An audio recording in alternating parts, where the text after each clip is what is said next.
Qu'est-ce que ça fait à un Réunionnais de découvrir tout ça, l'ouverture? Bah, écoute, c'est quand même une partie de l'histoire de l'humanité, hein. Donc, et puis là, on découvre un personnage universel qu'on n'a pas l'habitude d'entendre. J'ai pas appris ça à l'école, hein. Donc, bon, peut-être que maintenant, dans les programmes, ça figure.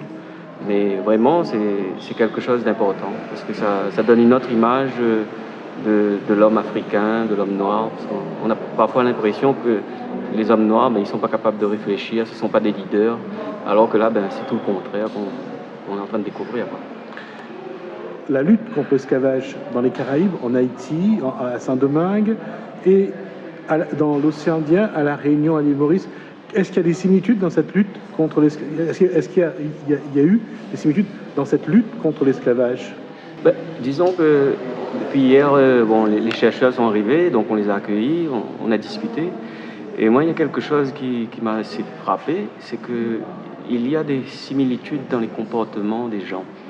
C'est-à-dire que j'ai entendu hier les personnes d'Haïti ou bien les Béninois. Et donc, ils ont parlé un peu du comportement déviant parfois de leurs leaders politiques et tout ça. Et notamment le fait que on avait tendance à dénigrer ce que faisaient les Africains, les Béninois. Par exemple, les Haïtiens eux-mêmes, ils ont un certain rejet pour les gens, leurs conditions, pour leurs congénères, et qu'ils ont plutôt tendance à glorifier, entre guillemets, l'homme blanc en général, quoi.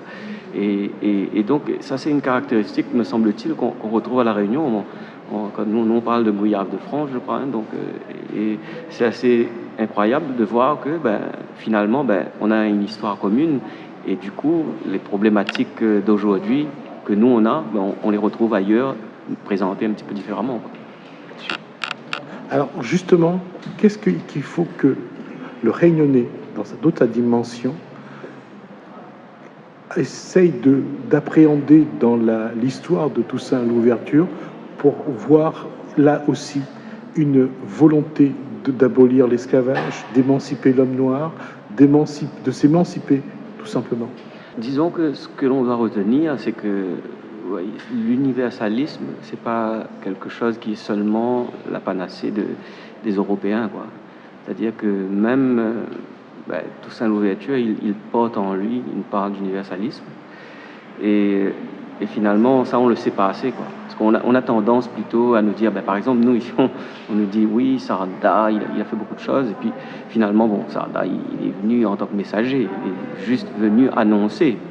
Mais c'est pas lui qui a fait le combat politique pour l'abolition et tout ça, quoi.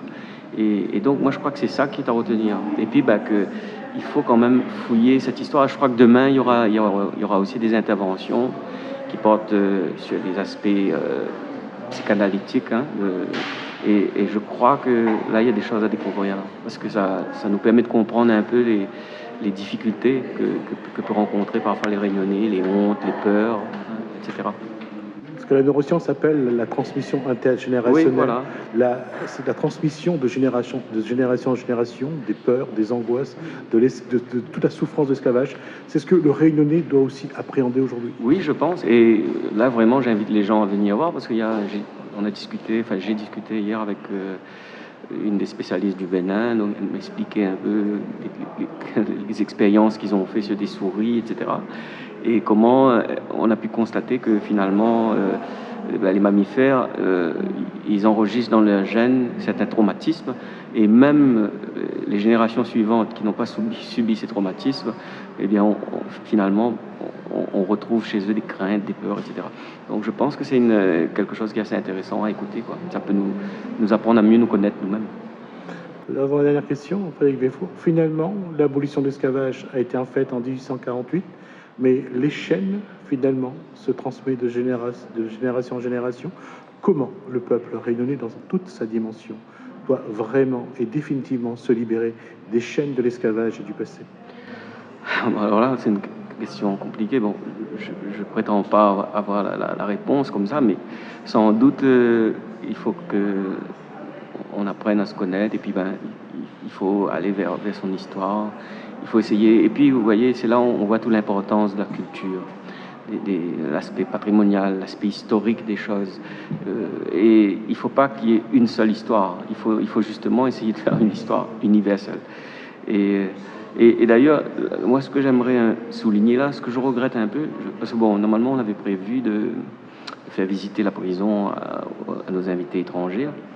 Et finalement, on ne pourra pas le faire, parce qu'a priori, le secrétaire général de la préfecture a estimé qu'il y avait un danger, qu'il y avait un risque pour ces personnes-là, parce qu'on allait monter sur des échafaudages en bois, il y a de la végétation.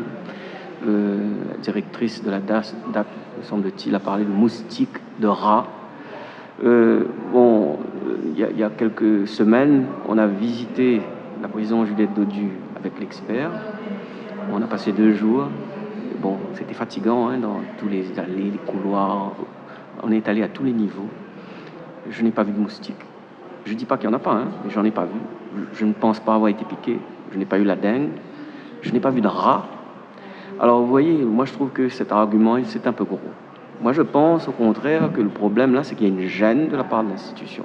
Le problème, c'est pas l'hygiène. Le problème, c'est la gêne. Et c'est vraiment dommage. Parce que je pense que... Alors, j'avais l'impression qu'ils nous accompagnent, et je pense qu'ils le font. Mais là, ils n'ont pas su dépasser cette gêne-là pour justement... on aurait pu prendre des précautions, mais quand même montrer quelques pans de mur, montrer le bloc des Noirs, l'emplacement du bloc des Noirs à nos conférenciers. Je pense que ça aurait été quelque chose d'intéressant. Surtout qu'on veut faire de ce projet Juliette Dodu quelque chose qui va rentrer dans la route de l'esclave, et finalement la Réunion pourrait devenir comment dire, une étape d'un circuit, et avec d'autres pays, et sur le plan touristique, ça pourrait être quelque chose de très important. Voilà.